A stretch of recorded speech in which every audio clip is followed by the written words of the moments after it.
Hello, everyone. I'm Amy Johnson. I'm here with my friends Lisa and Franco Esile to talk about their new book, Whose Mind Is It Anyway? A little sun in there. They co-wrote and co-illustrated this book, and I love it. I'll talk more about it. We'll talk about the book and kind of what's in here. It's really awesome. I don't know if you can see on here all the amazing illustrations, but we'll get into that. But first, let me just introduce those of you who don't know. I think probably a lot of people watching this might know Lisa. So this is just kind of my informal introduction to Lisa, but she's been blogging and talking about these things in all kinds of creative ways. She has these awesome cards. She does all these illustrations, just really kind of helping people, I think, just understand how their mind works in an accurate, simple way that most of us don't know. And I know her blog is really popular and people love it. So many people come to me, probably a lot of people that I know kind of met me through Lisa or vice versa. And people are constantly just telling me like how much they love her stuff and some of her articles. They're funny and they're unique. So that's Lisa, and that's what she does. And she's been doing it for a little while. And then Franco, her husband, kind of joined her for this joint venture here. So I don't know, maybe Lisa, you want to tell us a little bit about Franco, and then he can tell us a little bit. I'm really curious, like where you've been our whole lives, because we all know Lisa, and we know she's into this stuff, you know. And from what I've heard about you, you're a creative person, kind of doing your own creative things. So Lisa, tell us a little about your husband here, and yeah, let's take that. Yeah. Thank you for that lovely introduction. And yes, Franco and I, we met about 5 years ago, and we discovered we'd come across this information both from different places, and actually Franco tells the story of how he came across this. I'd love to hand that aspect over to Franco to tell. But basically early on we realized that we kind of had come to this understanding about how our mind and thoughts work, and that this had been really helpful for both of us. And like you say, it's slightly different. We're quite different to how we're sort of often taught in therapy and various things. And for both of us, it really helped us through a tough patch. And so when I started writing, when we first met, I was working on, it was the ebook, the Seven Secrets ebook, and we'd just met and we were traveling around New Zealand, and I was working on the ebook, and Franco was working on his album, music project. And so you sort of been on, you know, Franco's sort of been part of it, and as well part of the blog. I know that's my name, and it's me that's very much the front person, but there actually is a lot of Franco sort of just in the articles and as well. And I don't know, I'd love it if you share your story about how you came to this understanding. Sure. About 25 years ago, I was things weren't going really well in my life, and started seeing a therapist, and we were doing a sort of traditional talk therapy for a couple of months, and it was going well. And then he went away to a conference and came back and said, I've had my eyes open to a new bunch of ideas, and I don't want to continue doing therapy the way I had been doing it. I'd like to start something new. And I was really impressed with that. Anytime you see somebody, a doctor with years invested and, a whole, his clients and everything, he decided to make a change. And so I was really intrigued. I wanted to know what that was. And over the next bunch of months, we started to look at ideas about the mind and about thought. And it was something at that time called psychology of mind, which later turned into 3P psychology. And, it wasn't like a light went on immediately for me, but over time, there was some definite change in the way I started to view myself and the world and everything around me. So that's kind of the short story of how I got, how I was introduced to these ideas. So while Lisa was writing her article, which turned into Seven Secrets, looking over her shoulder and seeing what was going on, the ideas were kind of familiar to me, which was pretty exciting because you don't meet somebody every day who kind of gets that thing that helped you out so much. So it was Right. a nice thing right off the bat in our relationship, certainly, to start to share. Yeah, that's really fascinating. So, but Lisa, you didn't learn it as a thing or as a specific psychology, or did you? How did you come across it? I didn't. I was also going through a pretty challenging time, and I was fortunate to be. I was friends with a retired psychologist, and he'd spent a lot of time. He was trained in the West, but before that, he'd spent a lot of time in the East, and so his view of what it is to be human was much broader, and was broader and sort of, I guess, more spiritual, and this sort of more of this basic understanding of what it is to be human. And so I hadn't heard of the three principles. When I was writing the ebook, I'd never heard of three principles psychology, and it wasn't until about the time when I read one of your articles, and I think at the same time had read You Can Be Happy No Matter What, that Richard Carlson book, which I really love. And I thought, oh my gosh, I hadn't realized that there was a branch of psychology that sort of thought in the same way. And the terms are different. Like, we use heart and mind, and this three principle psychology uses different terms, but it's, as far as I can see, it's really the same thing. Yeah. So yeah, no, it's very, very different, but I love that quote. I don't even know who I'm quoting, but there's truth's like the center of a town. It doesn't. There's only one center of town. There's only one truth, and we can come to it in different ways.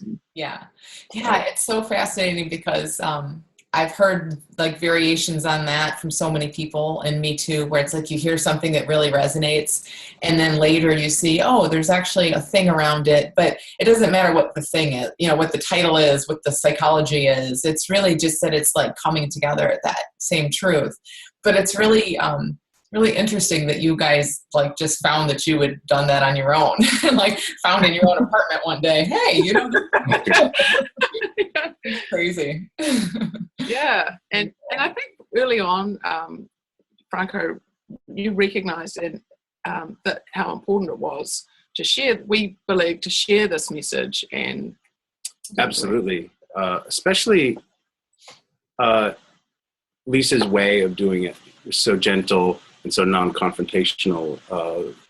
As her Seven Secrets went out into the world and people started to write letters back, it was obvious that it was having a real impact on people, and the ideas are really, really helping people, especially people in sort of a difficult time. Yeah. So the importance of doing it just sort of seemed really obvious to us. Yeah. And I think you saw me, so I then started writing a book proposal, and you I don't know, we've sort of worked as a team, and that idea of that it was important sharing this idea in a book form with the world, something you felt strongly about, and so strongly that actually you've put your other projects on hold, and for the last few years, like we really we spent a lot of time in our apartment writing. Yeah. I kind of stopped a few of the things I was doing and would come home from work and just sort of work on the book proposal, which we did for 2 years, the better part of 2 years. And I was just sort of dedicated to helping get it out. It wasn't until after I had really sort of helped develop the proposal a bit and that sort of thing that Lisa asked me to be involved, and I was pretty excited to be involved. Yeah, we'd been, and during that, so this all took a year or two, and so with my writing, Franco was sort of participating a little bit more behind the scenes, and just started to get a feel for having two heads on the project, and we can talk about that more in relation to the book. But the more we worked together, the cooler it was, just having two heads work on something, and it was always about making it look like it was that same simple Lisa voice, but there's definitely two heads behind it. So was it? We'll talk more about like the details in some places, but in general, was it? Since you kind of come from the same basic understanding, you both seem to have that same desire to just get it out in a simple way. Did it just kind of like flow from there in terms of the proposal? I mean, did you have discussions like this should be a chapter, no it shouldn't, or was there just like a lot of agreement on things like that along the way? occasionally there'd be some discussion, but primarily we were trying to enhance and build and make a better Seven Secrets. But I think we decided to change a few of the chapters, and it was all pretty much discussed pretty much the whole way through. Yeah, we were sitting on a couch together and everything. We'd be working on something and notice that, this was supposed to be, say in the pain chapter, but it really looks like it's going to be in the learning chapter. And, this things were constantly moving around, and it was pretty much discussions the whole way through, I wouldn't say it just flowed out. Like in a way, it was work. It was definitely work. It was work, but it was one of the things that, we talk about this idea of intuition and using, the wisdom is there, and we definitely we've always worked like that. And so kind of thinking about things and trying to figure things out, and then just sitting back, and then ideas would come up to one of us, and then we'd, follow that idea down. So it was just sitting there, and part of it was kind of sitting there and using that kind of wisdom that we always trust will come to one of us. It's going to come to one of us. It doesn't matter who it comes to, and then we'd... Right. Yeah, we'd definitely leave a space open. If one of us had an idea, we'd give it a lot of reverence, for lack of a better word. We'd say, okay, this is an idea, and we'd develop it or sidebar it and bring it back. And sometimes the idea would serve as a bridge toward a whole different idea that we hadn't even considered yet. Yeah. And sometimes the idea would stand, but the initial idea that led us there would go away. But anytime somebody had that look in their eyes, it's like, really? Okay. Yeah. Like, that's strange, but wow, let's pop it down. And sometimes it was strange, but it turned into fun stuff. That's awesome how it works. So let's talk a little bit about the book so people know what we're talking about. Then, we'll just take it from there. So let me just say first, let me just brag about the book for a minute. So I just think this is one of those books that you can give to anyone. And I've sent it to so many people, and there aren't not many books that I've come across that are like that. So every once in a while, like when I'm talking with people, I think, I think this would really resonate with them, or this would really resonate. And I really feel like this is one of those books that people who already have some of this understanding are going to love it, because it's like not boring. It's funny, and it's fun, and it's creative, and for me, reading through it, it was just like laughing and seeing. It really inspired me to be more creative myself. I think I told you that the very first time I read it. It was like they're really kind of just getting across the essence of what it is that Lisa and I write about, what you guys have put out here, like that understanding in such a light, fun way that is so not really seen very much in this field, I think, in any part of psychology, so that part is awesome. And it really is a book. So if you kind of have this understanding already, you're going to love it. And if you don't, I think it's like the perfect entryway for people, because in thinking about kind of how to have it so that a future generation in this world is born kind of knowing this stuff, that life is like this, that we do have access to common sense and wisdom, and that we don't have to take all our thinking so seriously. Like, I don't know when that generation's going to be, but I know it's going to happen at some point. And I truly think it's going to happen by a combination of things. But we have to have things like this, because these are the things that like some random person's just going to pick up because it looks kind of cute. The cover looks cute, and it's going to blow their mind open, just like you guys experienced. You just happen to meet the right person. And it was like, oh, wait a minute. I never thought about it that way, And so a lot of people aren't going to go to psychology conferences or want to hear about things that are said like in more official terms, but they're going to resonate to this. So for that reason, I just love it. And as I told you, Lisa, I've sent this to so many of my clients. And if you're one of my clients and you're watching, I haven't, just send me an email and I'll send you one. So, but I also read it to my kids who are 4 and 6, and my 4-year-old was, first of all, he saw it and he's like, no, that's one of your books. I don't want to read that. I was like, no, really, you'll like it. Just try it. So we sat down and we opened it to the first page, which is a woman on the toilet, and he was sold. I mean, he was like, she's on the toilet in a book. And then the next page that says undies and poo on like page 2, and he was really sold. So it's fun, and your little kids, especially your boys, will love it. And what's cool is they loved it, and they were looking at the pictures and everything as we're reading. But then we got, we reread the wisdom chapter. We read about the mind. We read about all these things, and they were paying attention and looking at the pictures and everything. And then sometime later, maybe a half hour later, after we had closed the book, my 4-year-old says something.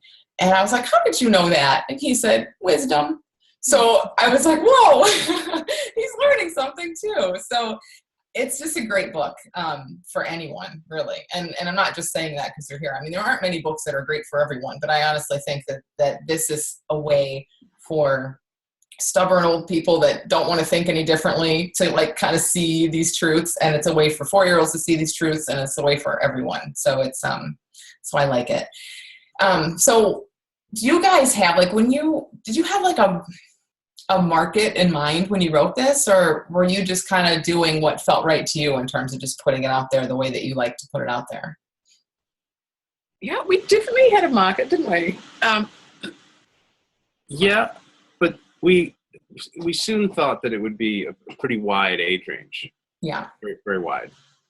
Just from the letters that came in, it was from very young people, mid-teens, going through some stuff, to an older person who, had some sort of an aha moment with the book.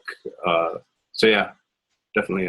Yeah, because one of the things is it kind of looks at first glance like a children's book, but it can be a children's book, like you say, but it's definitely an adult's book as well. So that's, I guess, yeah. So yeah, we've sort of written it for adults, but with this version, we made really sure to make it completely kid-friendly. Like the 7 Secrets ebook had a couple of, adult, I don't know, maybe a couple of swear words or something. And so we just made sure this was just super kid-friendly for any age, just because we suspected, and we'd heard that the 7 Secrets ebook, some teachers were using it with sort of 12-year-olds in the classroom, but they were taking out those pages and printing up this weird ebook. And so we thought, yeah, let's just make it available for everyone. That's awesome. That's so cool. So, kind of like what if you had to describe this in a couple words, it's, I think like the big thing that it sort of does is give people a feel for how our mind and our heart sort of work together. It's like, like how to not be led through life just by your heart and not be led through life just by your mind. Is that kind of how, like, can you guys just say a little bit about that? If you had to sum it up in a few words, kind of like the big, especially that piece, like the heart versus mind message. How, like if someone's new to this and they don't really have a feel for that already and they haven't read the book yet, what would you say is like how the heart and the mind work together in a beneficial way? Team. They're a team. We have these different components to ourselves, and we're not going to lose one, and it's certainly not healthy for us to let our minds lead us through life or our hearts. So I think the book tries to point to a balance of these. Yeah, and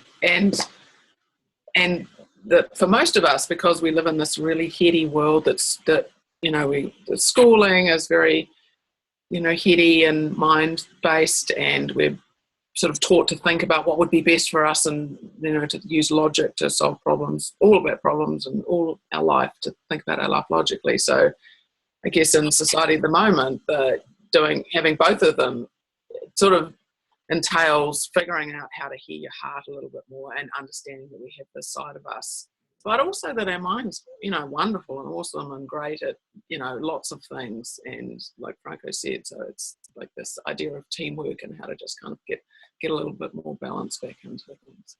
Yeah.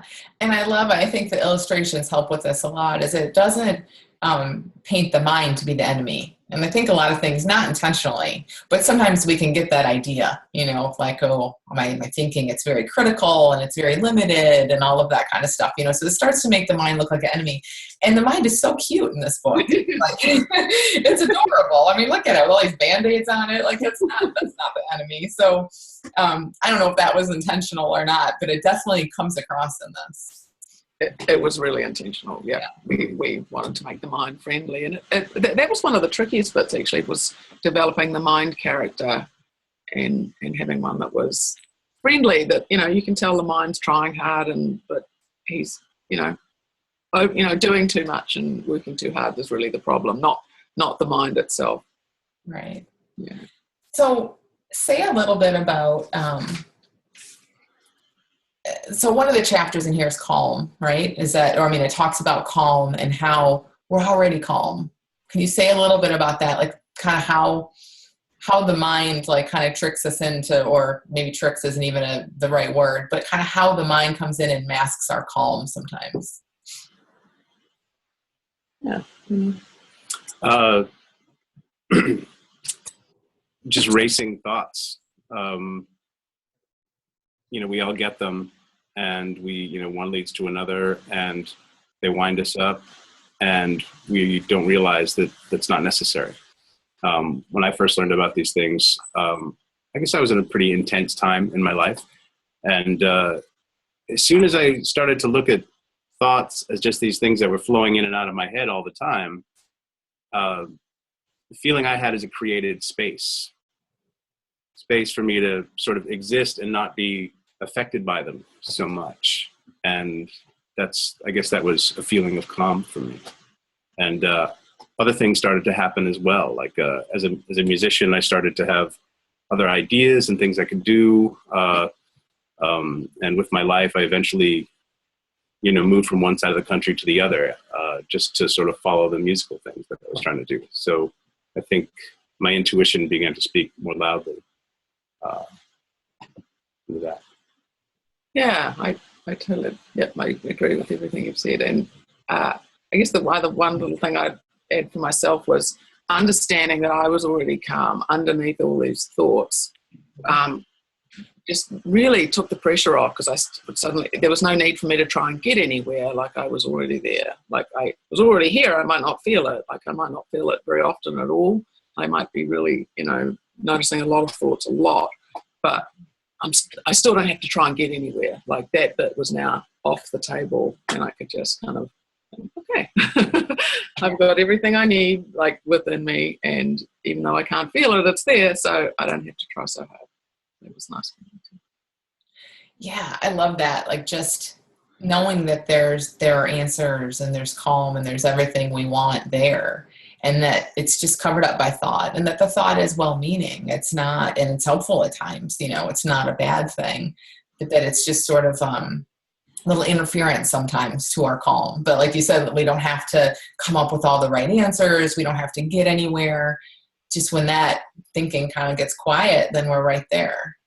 Yeah. And that, there's another chapter about doing nothing. And I know, you guys talk about that a lot. So I forget what the exact quote was, but there's something in here kind of bold, I think. That's something about doing nothing being one of the most productive things you can do. And I can imagine a lot of people being like, what does that mean? Let's get a little more about that, if you would. That's right. Yeah, well, that ties into what you were talking about, like with the space that was created when you realized that your thoughts were sort of going on and you had this calm underneath. And so the doing nothing, and because it just sort of enhances that even more. That because often the way forward is only, we think, sorry, I'll just go back a bit, because we think to get anywhere, I certainly used to do, that we have to work really hard and think about logically all these different ways.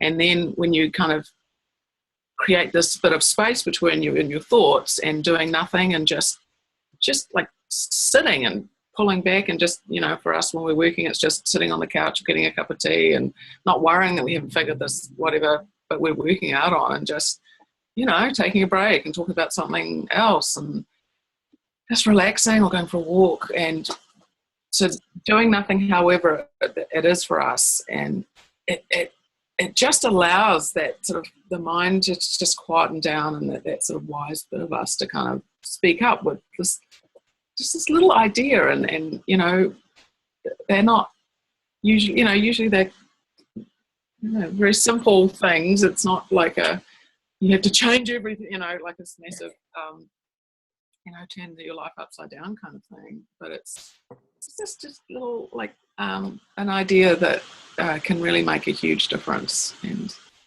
And so with the doing nothing, I when I was having a challenging time, and this psychologist friend of mine had said that it was a really helpful way just to sort of rebalance and find that, find your center.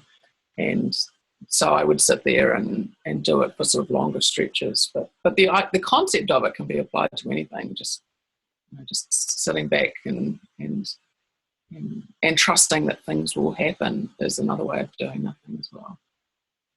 And it sounded like when you guys were describing how you kind of worked on this together, there was a real feeling, at least sometimes, of that space and of doing nothing, where it's like an idea, like, okay, like he has that look in his eye or she has that look. All right, we're going to put this here. We don't know what's going to happen to it yet, but it's there. We're not ignoring it.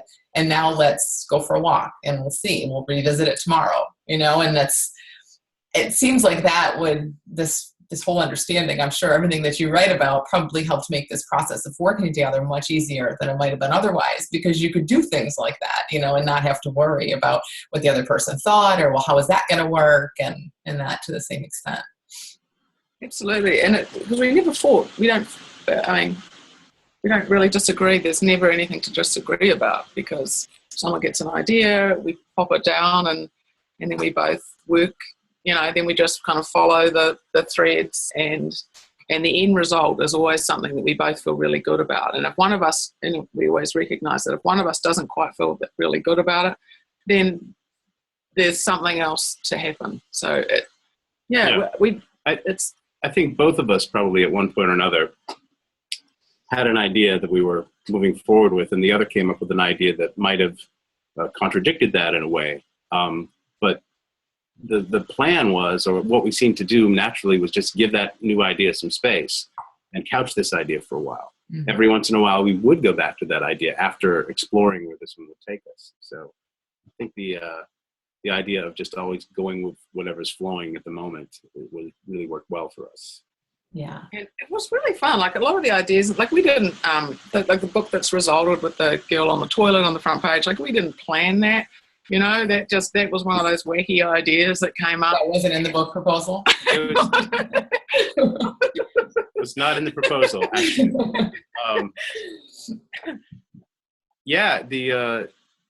The idea of, it's just, you might discover this in somebody's reading room.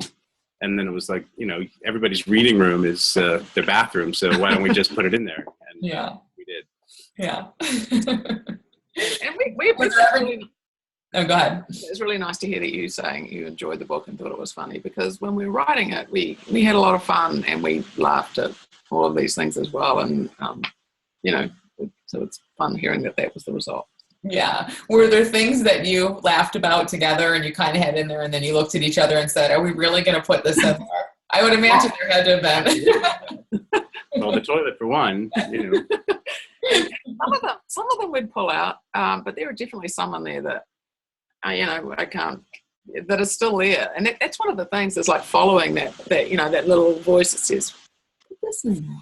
And it seems like your mind's really quick to say, no, we can't do that. Like, right. Don't do that, or that's too blah, blah, or we haven't planned for that, or why would she be on a trapeze? Like we haven't, what's she doing on a trapeze in the pain chapter, or like that doesn't make sense. So your mind's got all this, we noticed, didn't we, when we're working together, It's easy for your mind to come up with all these reasons why that idea shouldn't stand. And and the more we do it, that we've got better and better at just letting ideas stand. And if they fall later on, that's fine. But just giving them some air and not being so quick to kind of knock them down with the sort of mind talk that might say that's not proper. But yeah.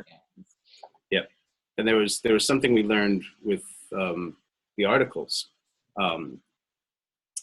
Before publishing one, or one went out on Tiny Buddha or whatever it would go, if there was this sort of feeling of nervousness, like had the border been pushed a little too much here, and how it'd be. The nervousness kind of always meant that it was going to get some kind of a real response. Like there was something alive in there that we weren't quite sure about that was going to sort of engage people in one way or another. And so I think we started to look for that feeling. Are we pushing it? Are we pushing it enough? Are we pushing it just enough? Yeah, I think that it was a good feeling. Yeah. It's scary. I find it scary. Yeah, but it's so interesting because, it's like you guys have learned to just kind of read that feeling a little bit intuitively. Like, it's not like you would give someone else advice and say, oh, if you're really nervous, that's going to be a hit. That's not a rule. Right. But you just over time, come to like kind of see how that feels. And that's kind of what this is about, right? It's about like, there's no rules. We don't know. Life is new in every single moment. We don't know. No one ever knows, but you just kind of feel your way forward. Yeah. And but like without the feeling, like at one stage the book was like twice as long. Like it was, and I think our mind we'd kind of got nervous. We had this book deal, and we were like trying to cram everything we knew, and then we realized what we were doing, and kind of stepped back, and then we kind of got more in touch. That was kind of a sort of turning point for us, wasn't it? And I think we kind of got more in touch with trusting and having fun, like not, I don't know, just getting that balance back again. And partway through,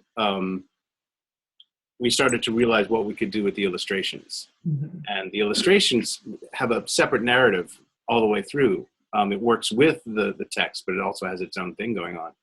And with that, we were able to get rid of lots of the extra writing ideas that we put in and just have that represented with illustrations. So we kind of had these two things that we were commanding at the same time, the text and the illustrations. That's really cool. We really planned that. That was not planned. The illustrations, not planned. No, we didn't expect that that story, the story that's told through the illustrations, to be so much a part of it. But so it was always kind of in tandem, like the words would come kind of alongside the illustrations, or how did that happen? Text first, I think. Yeah. The text first, and then was like some of the illustrations were came along with the text. They've always been part of the text. Mm-hmm. But once we had the basic structure of the text, and then the illustration really started. That world really started to grow, and we'd actually, because I think I think you read the first draft. I saw a different version, and then we said, "Hey, we changed all the pictures." And the version you saw, that was our first draft that we'd handed to our editor, and that was largely with my illustration. So that would have probably looked really familiar. It was, and then we discovered that Franco had this, what I think is a really amazing ability, and so we started to figure out how to sort of keep that same kind of look, mm-hmm. And the simpleness that we had going with the text and sort of the illustrations of the characters. And then we figured out what Franco could do. And so the look you're seeing is, there's a lot of huge amount of Franco in, with the backgrounds and the scenery and the perspective work. Franco works in film production, and camera, where the view of the page is, what I equated to a camera angle. Are we coming from an upshot or to the left or to the right? And just sort of playing with the viewing, the point of view.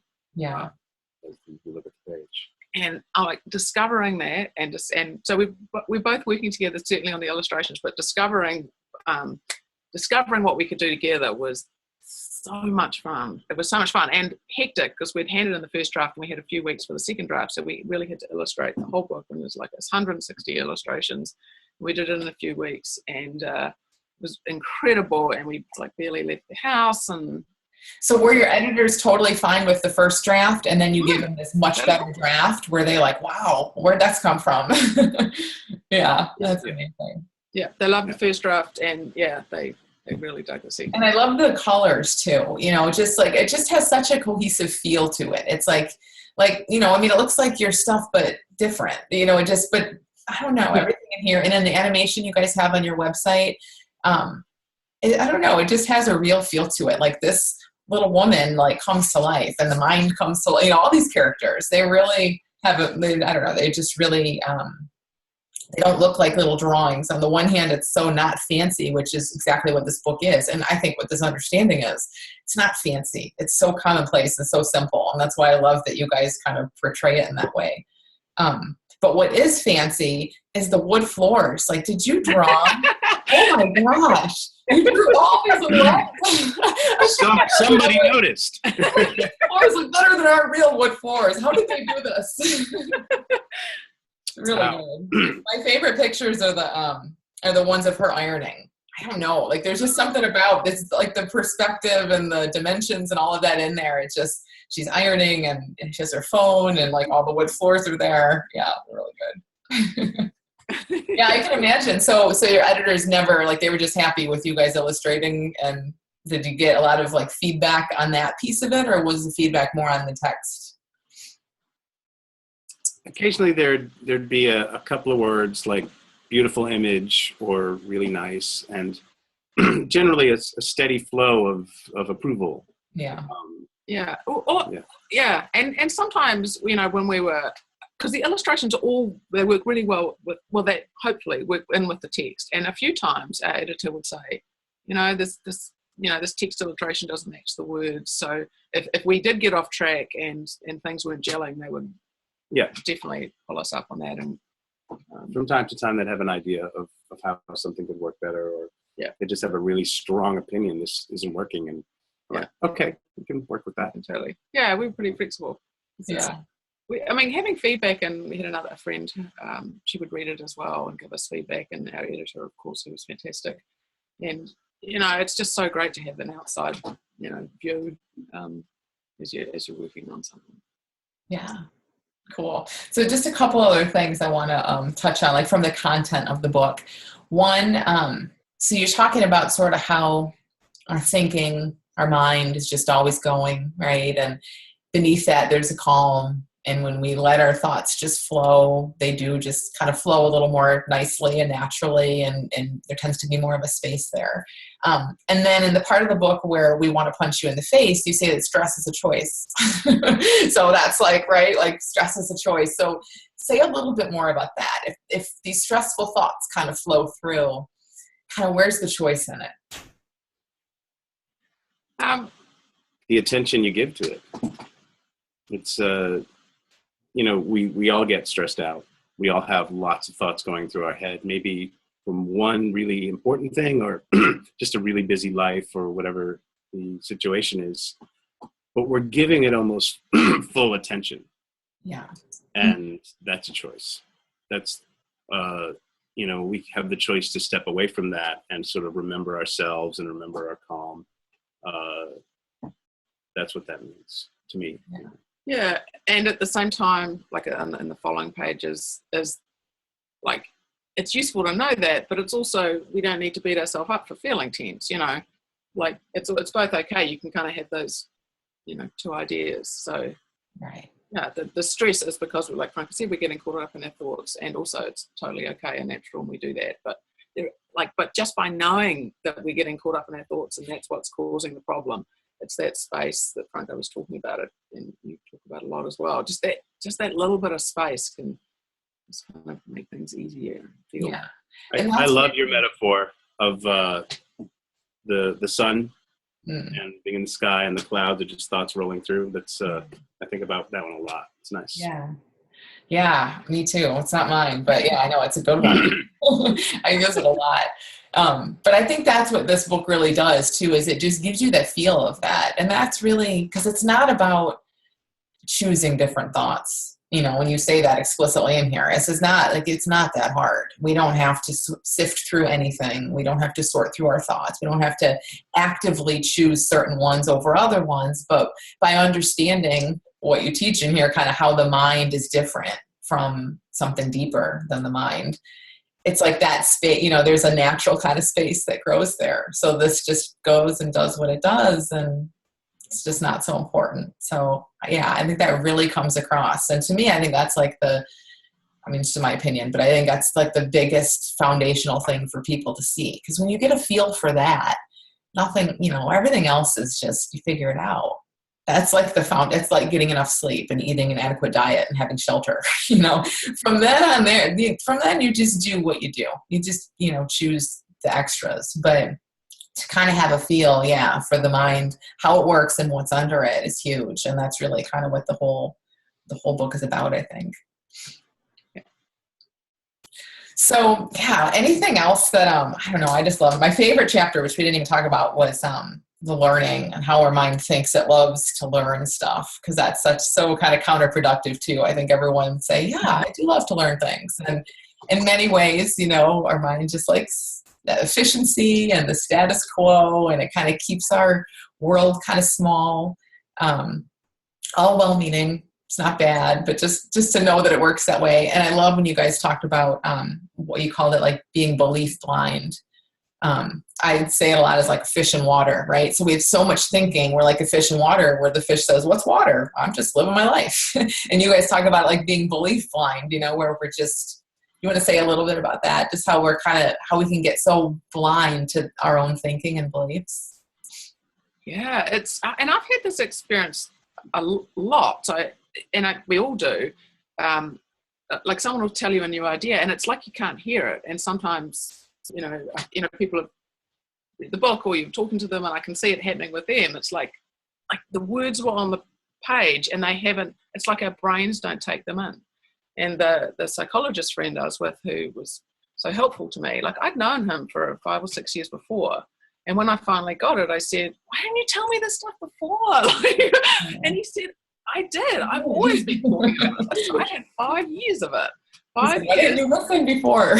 What's that? He said, why didn't you listen before? I know. But it's like I don't know. It's this. You have trouble seeing it. We can't hear or something. These new ideas. Like I'm not quite sure how it happens, but it's like it's like we're blind. And so one of the ideas and hopes that we have for the book is that because it's kind of in this wackiness, that maybe some of these new beliefs might kind of slip in while you're laughing at the little mind or something, because it's tricky and it's just one of those things. So it happens to all of us and continues to happen to me. And anyway, I think that will definitely happen for a lot of people. It just kind of like slips in because you're not thinking about it too much. You're not overthinking anything. You're just sitting in the reading room or wherever you're sitting, reading the book, and then it's like, whoa, wait a minute. Yeah, I love that. Yeah. The blackboard drawing, the mind writing, I love what I already know is. Yeah. People often say they really like it. Yeah. Yeah. Awesome. Well, I'm so glad that you guys could talk about the book a little bit. Let us in on just kind of some of the behind the scenes, how it is to work together. And it's nice to know how easy it can be. And really, I think you guys obviously you guys just work together well. It seems naturally, but I don't know if you'd say this. It seems like a lot of like this understanding, again, like the things you're writing about are helping you probably in that process because you're just knowing what's what more. Yeah. It would look really different if we didn't. You're writing a chemistry book together. It's hugely, hugely helpful. It makes things easier and a lot more fun. Yeah. Yeah. And it's good practice. Working together is a really good way to practice this stuff. Yeah, and it's probably like you can take it into the rest of your lives together because in so many ways it's like, okay, well, I have this idea. Well, I'm not sure about this. Okay, well, let's just go make dinner. And, you could do that writing a book together, but you can do that in anything you come across in life. And we all can, really. Yeah. And, I don't know if we said more with me, but, just how easy it is for our mind to get kind of stuck on an idea and, and kind of get scared and how that can stop us. And yeah. Absolutely. Yeah. But trusting the letting go is the more I do it, the easier it gets, and the more I see it's just the best way.